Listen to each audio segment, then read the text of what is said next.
শক্তি দেয়। তবে নক্ষত্রপুঞ্জের মধ্যে এটিকে সবচেয়ে উজ্জ্বল কিংবা উত্তপ্ত নক্ষত্র বলা যাবে না। এটি আমাদের পৃথিবীর সবচেয়ে কাছের নক্ষত্র। এই নক্ষত্রটিকে আমরা সূর্য বলি।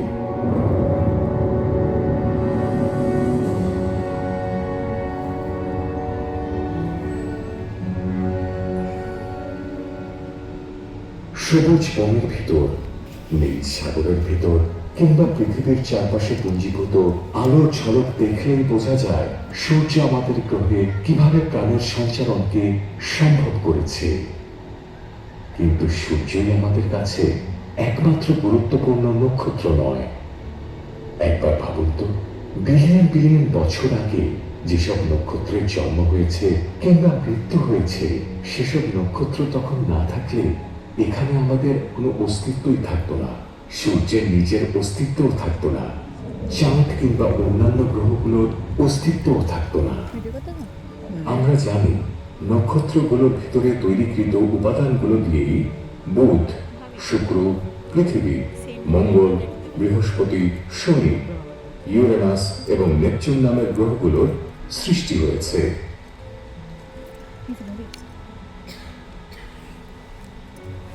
রাতের আকাশে তারাগুলো মিটমিট করে জ্বলে, কিন্তু নক্ষত্রগুলো আসলে প্রচন্ড গরম, ঘূর্ণায়মান গতিশীল গ্যাসীয় গোলক, যা মহাবিশ্বে প্রাকৃতিকভাবে প্রাপ্ত সকল উপাদান তৈরি করে। পৃথিবী থেকে যদিও আমরা মাত্র কয়েক হাজার নক্ষত্র দেখতে পাই, কিন্তু সেখানে রয়েছে আরো অনেক বেশি নক্ষত্র।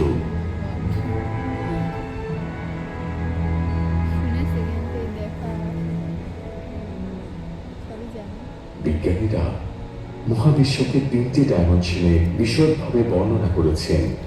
ফলশ্রুতিতে আমরা মিল্কি ওয়ে নামক আমাদের নিজস্ব ছায়াপথে শত শত বিলিয়ন নক্ষত্রকে পর্যবেক্ষণ করতে পারছি। একটা মিল্কি ওয়ে, এরকম কত কত মিল্কি ওয়ে আছে। কিন্তু প্রশ্ন হলো, আমাদের চারপাশে যা কিছু দেখি সেগুলোর সৃষ্টির পিছনে এই নক্ষত্রগুলোর অবদান কি? নক্ষত্রগুলোর এই অবদান খুঁজে বের করতে আমি অভিজ্ঞতার আপনাদের ভ্রমণ সঙ্গী হয়েছি। বলুন তো, আমাদের যাত্রার শুরুটা কোথায়? 1300 কোটিরও বেশি বছর আগে, যখন কোনো নক্ষত্রের অস্তিত্বই ছিল না। কিন্তু তখন সেখানে হাইড্রোজেন ও হিলিয়াম গ্যাসের পাশাপাশি একটি অদৃশ্য বস্তু, ডার্ক ম্যাটারের অস্তিত্ব ছিল। এই ডার্ক ম্যাটারের আকর্ষণ শক্তি হাইড্রোজেন ও হিলিয়াম গ্যাসগুলোকে একত্রিত করে প্রথম নক্ষত্ররাজি তৈরি করে। প্রথম প্রজন্মের নক্ষত্ররাজির স্থায়িত্ব বেশি দিন ছিল না। সেগুলো অনেক ভারী ছিল। তারা দ্রুত বিক্রিয়ার মাধ্যমে পুড়ে উত্তাপ এবং শক্তি ছড়াতো এবং শিশু অবস্থাতেই মারা যেত। প্রথম প্রজন্মের নক্ষত্রগুলো তার ভিতরের গ্যাসকে পুড়িয়ে পুড়িয়ে এর জ্বালানি প্রায় যখন শেষ হয়ে আসে, তখন এক বিশাল আকার বিস্ফোরণ ঘটে, যাকে সুপারনোভা বলে। ওই যে দেখুন, আরেকটি সুপারনোভা তৈরি হচ্ছে। প্রথম প্রজন্মের নক্ষত্ররাজি হাইড্রোজেন এবং হিলিয়াম বিক্রিয়া করে নতুন কিছু উপাদান তৈরি করে, যেমন অক্সিজেন এবং কার্বন ইত্যাদি। অতঃপর এই মৌল মহাশূন্যে বিস্ফোরিত হয়ে চারদিকে ছড়িয়ে পড়ে। তারা পরবর্তীতে অন্যান্য গ্রহ তৈরির জন্য সহায়তা করে। যদিও এটি আপনার কাছে অবিশ্বাস্য লাগবে, এই হাইড্রোজেন, হিলিয়াম, কার্বন, অক্সিজেন ইত্যাদি মৌলগুলোর মাত্র 4 চামচ পরিমাণ উপাদান আমাদের দেহে আছে, যা 13 বিলিয়ন বছর পূর্বে তৈরি হয়েছিল। পরবর্তীতে প্রায় কয়েক বিলিয়ন বছর ধরে এই ডার্ক ম্যাটারগুলো ছড়িয়ে থাকা গ্যাসগুলোকে আকর্ষণের মাধ্যমে একত্রিত করে এবং নতুন প্রজন্মের নক্ষত্র তৈরি হয়। মহাবিশ্বের অন্য যে কোনো সময়ের তুলনায় এই প্রজন্মের তারাগুলো তৈরি হতে সবচেয়ে কম সময় লেগেছিল।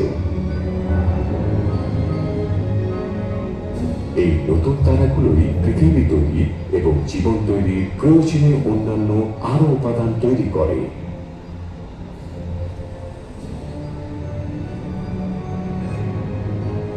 এই দৃশ্য হলো সেটি যখন কয়েকটি ছোট ছোট গ্যালাক্সি করে আমাদের গ্যালাক্সি সৃষ্টি করে, যার নাম মিল্কি ওয়ে, এবং অবশিষ্ট গ্যাসগুলো রহস্যময় একটি ঘূর্ণনের সৃষ্টি করে।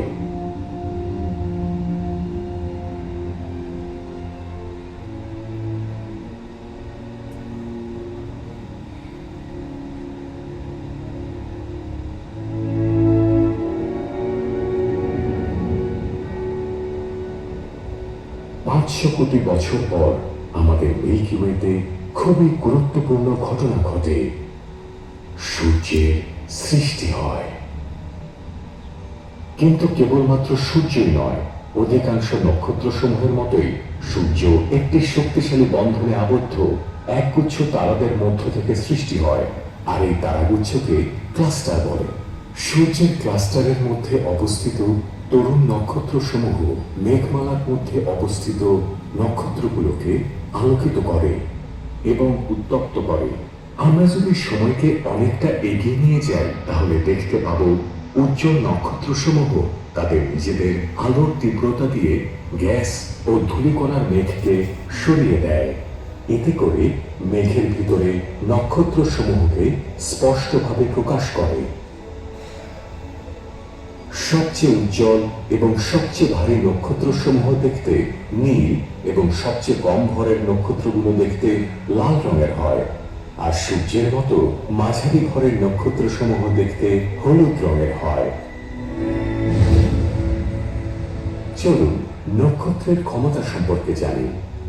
এই যে নক্ষত্রসমূহের মধ্যে সুপারনোভা বিস্ফোরণ হয়, তা কেবলমাত্র সকল নক্ষত্রের মধ্যে 1% নক্ষত্রে সংঘটিত হয়। ক্লাস্টারে অবস্থিত নক্ষত্রসমূহ একটি আরেকটিকে আবদ্ধ অবস্থায় আড়াআড়ি করে প্রদক্ষিণ করে যতক্ষণ না এগুলো মহাকাশে ছিটকে পড়ে। কিন্তু সেগুলো একাকী ছিটকে পড়ে না। নক্ষত্রসমূহের মধ্যে অনেকেরই এক বা একাধিক সঙ্গী রয়েছে, যেগুলো সাধারণত তারকা সঙ্গী নামে পরিচিত। সূর্যের কথা বলতে গিয়ে তার গ্রহগুলোর কথাও চলে এসেছে। আমরা দেখেছি নক্ষত্র তৈরির প্রক্রিয়া গ্রহসমূহ সৃষ্টিতে সাহায্য করে, এবং গ্রহসমূহের ভবিষ্যৎ নির্ভর করবে সূর্যের শক্তির উপর। এই শক্তি কিভাবে তৈরি হয় তা বের করতে হলে বর্তমান সময় থেকে প্রায় 450 কোটি বছর সামনের দিকে যেতে হবে।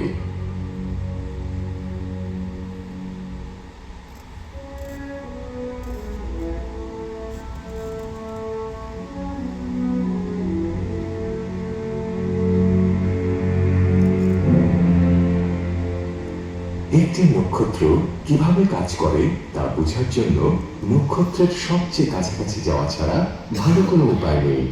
আবার পৃথিবীর বুকে বিরাজমান জীবনকে কিভাবে বাঁচতে সহায়তা করে সেটা বোঝার জন্য আমাদের নিজস্ব নক্ষত্র সূর্যের চেয়ে ভালো কোনো নক্ষত্র নেই। পৃথিবী থেকে খুব বেশি দূরে নয়, সূর্যকে পরিভ্রমণরত এমন 3টি স্যাটেলাইট এই ছবিগুলো তুলেছে। এই ছবিগুলোতে দেখা যাচ্ছে স্যাটেলাইটগুলো সূর্যের সবচেয়ে বাইরের স্তর, যাকে করোনা বলে। করোনা অঞ্চল হতে প্রতিনিয়ত সৌরঝড় নির্গত হচ্ছে।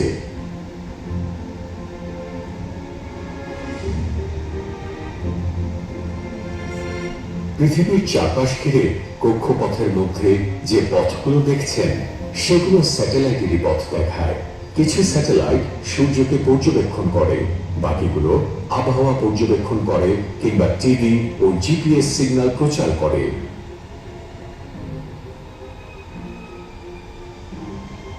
এই সূর্যের খুব কাছ থেকে যদি ছবি তোলা যায়, সেই ছবিটি সূর্যকে বড় গ্যাসের বল হিসেবেই প্রকাশ করবে। এই চকচকে বা জলজলে আবদ্ধ বক্রাকার রেখাগুলো আসলে সৌরঝড়। তাদের ঠিক নিচে অপেক্ষাকৃত শীতল অন্ধকার জায়গাগুলোকে সৌরদাগ বলে। একটি রৌদ্রোজ্জ্বল দিনে ছায়া থেকে বের হলেই সূর্য যে শক্তি তৈরি করে তা আমরা বুঝতে পারি, কিন্তু এই শক্তি কিভাবে তৈরি হয়? চলুন দেখি এই শক্তি কিভাবে তৈরি হয়। পানি ফুটন্ত অবস্থায় ঠিক যাওয়ার আগে একটি পাত্রের মধ্যে নিচ থেকে উপরে এবং উপর থেকে নিচের দিকে যেমন একটি ঘূর্ণায়মান পানির প্রবাহের সৃষ্টি হয়, সূর্যের পৃষ্ঠের ঠিক নিচে একই রকম প্রবাহের সৃষ্টি হয়। সূর্যের আরো গভীরে যদি যাই, আমরা গ্যাসের ঘূর্ণায়মান প্রবাহ দেখতে পাই, যা সূর্যের শক্তিকে বাইরে নিয়ে আসতে সাহায্য করে। মহাবিশ্বের একটি অন্যতম শক্তিশালী প্রক্রিয়া এই শক্তি সূর্যের কেন্দ্রীয় অঞ্চলে উৎপন্ন হয়। এখানে হাইড্রোজেন পরমাণুগুলো জোড়া লেগে বিক্রিয়ার মাধ্যমে হিলিয়াম পরমাণু গঠন করে। তখন প্রচুর পরিমাণে তাপ শক্তি নির্গত হয়। শক্তি উৎপাদন প্রক্রিয়াকে ফিউশন প্রক্রিয়া বলে এবং এই ফিউশন প্রক্রিয়ার কারণে তারাগুলো উজ্জ্বল দেখায়। ফিউশন প্রক্রিয়ায় উৎপন্ন তাপ ও চাপের কারণে উত্তপ্ত গ্যাসের বহির্মুখী চাপ এবং অভিকর্ষ বলের প্রভাবে কেন্দ্রমুখী চাপের সাম্যাবস্থায় একটি নক্ষত্রকে নক্ষত্র করে গড়ে তোলে। কিন্তু অন্যান্য নক্ষত্রের মতো সূর্য শুধু আলোই তৈরি করে না, মৃদু ঘূর্ণায়মান আয়নিত গ্যাসের প্রবাহ বিশাল চৌম্বক ক্ষেত্রেরও সৃষ্টি করে। এই চৌম্বক ক্ষেত্রগুলোকে সর্পিলাকার লাইনের মাধ্যমে দেখানো হচ্ছে। যখন ম্যাগনেটিক লাইনগুলো একটি আরেকটির সাথে ধাক্কা খায়, তখন সৌরদাগ তৈরি হয়। এই সৌরদাগ পৃথিবীর চেয়েও বড় হয়। সূর্য থেকে বেরিয়ে আসা গতিশীল চৌম্বক ক্ষেত্রকে তার সঙ্গে টেনে নিয়ে যায়, যা প্রতি ঘন্টায় 10 লক্ষ মাইল গতিতে প্রবাহিত হয়। সূর্যের সংঘটিত চৌম্বকীয় বিস্ফোরণ এই সৌরঝড়ের অত্যন্ত ক্ষতিকর তরঙ্গগুলোকে ধাক্কা দিয়ে বাইরের দিকে আরো বেশি গতিতে প্রবাহিত করে। সৌরঝড়ের এই ক্ষতিকর তরঙ্গগুলো টিভি সিগন্যালকে বাধাগ্রস্ত করে, এমনকি পুরোপুরি বিদ্যুৎ বিচ্ছিন্ন করে। সৌভাগ্যবশত পৃথিবীর নিজস্ব চৌম্বক ক্ষেত্র আমাদের প্রায় সবসময় রক্ষা করে। খুবই অল্প পরিমাণের সৌরঝড়ের ক্ষতিকর তরঙ্গ ক্ষীণধারায় উত্তর মেরু এবং দক্ষিণ মেরুতে আসে, যা একটি আলোর ঝলক তৈরি করে। এটিকে অরোরা বলা হয়।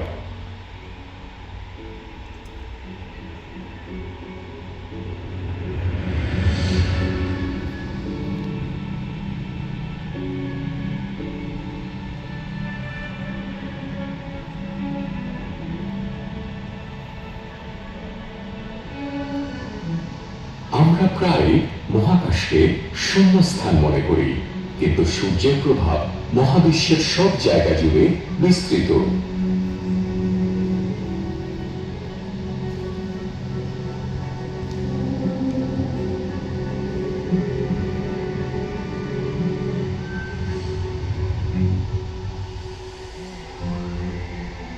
এই যে শনি আরেকটি গ্রহ, যার একটি চৌম্বক ক্ষেত্র রয়েছে। শনি গ্রহেরও একটি নিজস্ব অরোরা রয়েছে।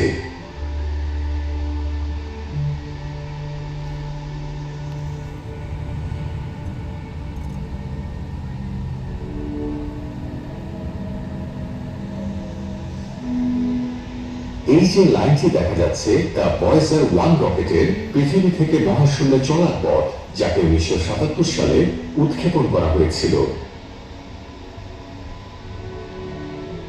সৌরঝড়ের শেষ সীমানা কোথায় তা 2004 সালে আবিষ্কৃত হয়।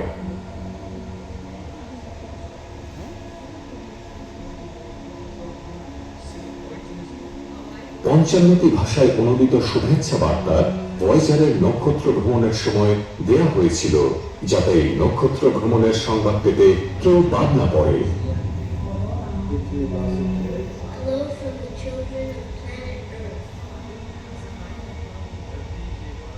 ভয়েজার এখনো এই অঞ্চলের মধ্য দিয়ে ভ্রমণ করছে, যেখানে সৌরঝড়ের সাথে প্রবলভাবে চারপাশের মহাজাগতিক গ্যাস এবং মিল্কি ওয়ের নিজস্ব চৌম্বক ক্ষেত্রের সংঘর্ষ হচ্ছে। সূর্যের শক্তি সৌরজগতের বাইরেও বিস্তৃত, কিন্তু সূর্য অনন্তকাল প্রজ্বলিত থাকবে না। আসলে নক্ষত্ররাজির জীবদ্দশার শেষ পরিণতি কি? এখন থেকে 500 কোটি বছর পর যখন মিল্কি ওয়ে তার পাশের গ্যালাক্সি অ্যান্ড্রোমেডার গ্যালাক্সির সাথে একীভূত হতে থাকবে, তখন সূর্য একটি বিশাল লোহিত দানবে পরিণত হবে। প্রায় সকল নক্ষত্রের জীবনের শেষ পর্যায়ে এমনটি হয়। লোহিত দানবের বাইরের স্তর প্রসারিত হয়ে এত বড় হবে যে তা পৃথিবীর কাছাকাছি চলে আসবে। দুশ্চিন্তা করবেন না, এটি অনেক পরে ঘটবে, যখন হয়তো মানুষ অন্য কোথাও চলে যাবে কিংবা নিজেকে অন্য কোনো প্রজাতিতে বিকশিত করবে, যা শুধুমাত্র আমরা কল্পনা করতে পারি। সূর্যের ভেতরের অংশ পরিবর্তন হবে অবিশ্বাস্যভাবে। সূর্যের সেই উজ্জ্বল কেন্দ্রটি এত বড় হবে যে আজকের সূর্যের চেয়েও বিশাল হয়ে উঠবে। অবশেষে অন্যান্য নক্ষত্রের মতোই সূর্য তার ছাই মহাকাশে ছড়িয়ে Low দেবে। battery, charge your phone. নক্ষত্র নতুন গ্রহে এবং সম্ভবত নতুন প্রাণের জন্ম দেবে। সূর্যের কেন্দ্রের অবশিষ্ট অংশ, যাকে শ্বেত বামন বলা হয়, তা কয়েক বিলিয়ন বছর ধরে ধীরে ধীরে ঠান্ডা হবে এবং অবশেষে মিলিয়ে যাবে।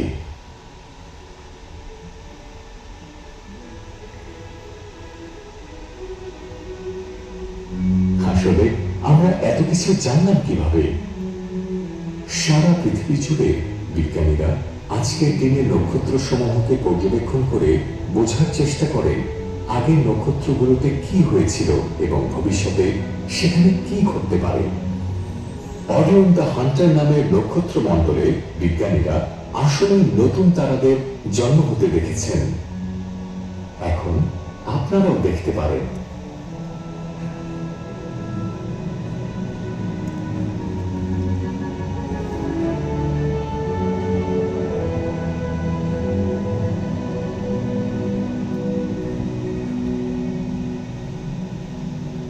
এটি একটি অরিয়ন নেবুলা। নেবুলা হলো গ্যাস ও ধূলিকণার তৈরি বাইরের মেঘমালা। এই অশ্রুর মতো আকৃতির মেঘগুলো গ্যাস ও ধুলো দিয়ে তৈরি,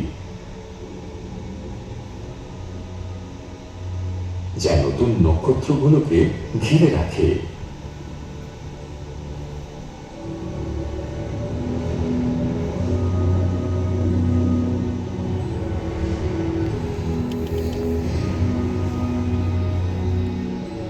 এইরকম আরো নক্ষত্রের জন্মস্থান সমগ্র গ্যালাক্সি জুড়ে দেখতে পাওয়া যায়। নতুন নক্ষত্রের চারপাশে চাকতির মতো মেঘ ঘুরছে, যা একদিন নতুন গ্রহ তৈরি করবে।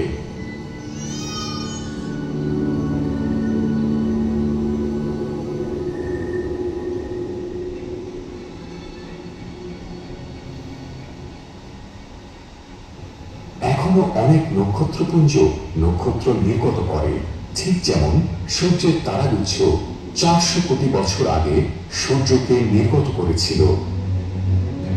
এদের মধ্যে প্লেয়ারিস তারামণ্ডল রয়েছে। আপনারা এদের মধ্যে সবচেয়ে উজ্জ্বল নক্ষত্রগুলো দেখতে থাকবেন, যা সেভেন সিস্টার নামে পরিচিত। এই মুহূর্তে প্লেয়ারিস ক্লাস্টার থেকে অনেক নতুন নক্ষত্র বের হয়ে যাচ্ছে এবং এই যে এখানে কিছু নক্ষত্র দেখা যাচ্ছে যারা তাদের জীবনের শেষ পর্যায়ে পৌঁছে গেছে।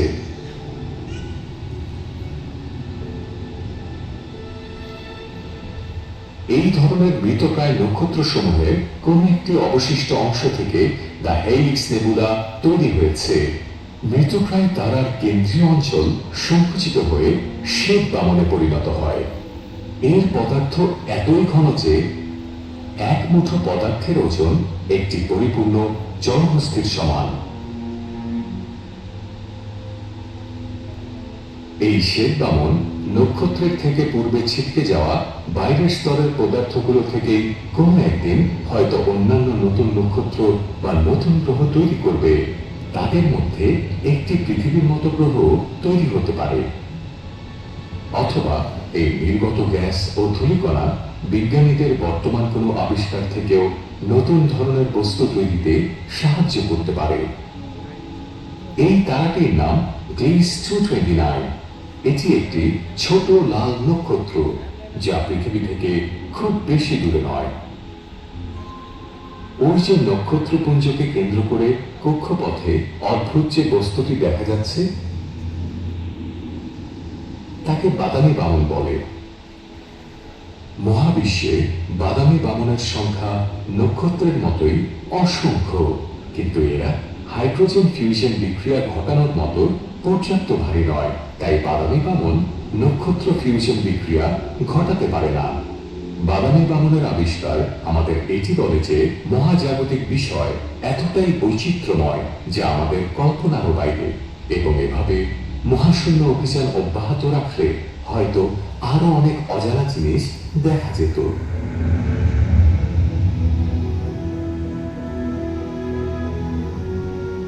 কিন্তু আপাতত আমরা আমাদের অবস্থান পৃথিবীতে ফিরে যাচ্ছি।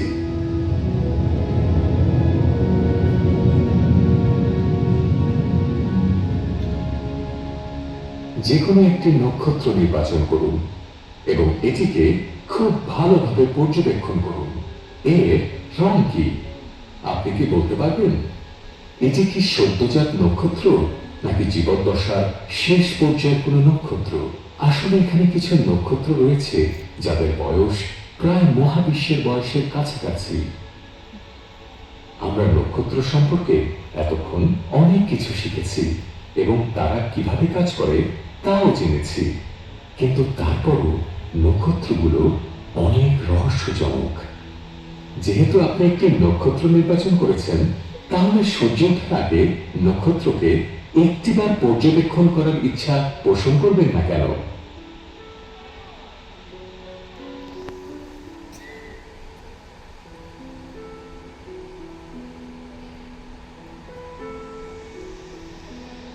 নক্ষত্রের সক্ষমতা কি সেটা উদীয়মান সূর্যের আলো স্পষ্টতই বলে দেয়। আমাদের চারপাশে যা কিছুই দেখি সবকিছুই নক্ষত্র থেকে আসা উপাদান দিয়ে তৈরি। বিভিন্ন নক্ষত্রের উপাদানগুলো পৃথিবীতে আসতে পারত না যদি সূর্য আমাদের উপযোগী উষ্ণতা না দিত। আমাদের নক্ষত্রলোকের ভ্রমণ সত্যিকার অর্থে আমাদের জীবনের শিকড়কে চেনা ও জানার ভ্রমণ।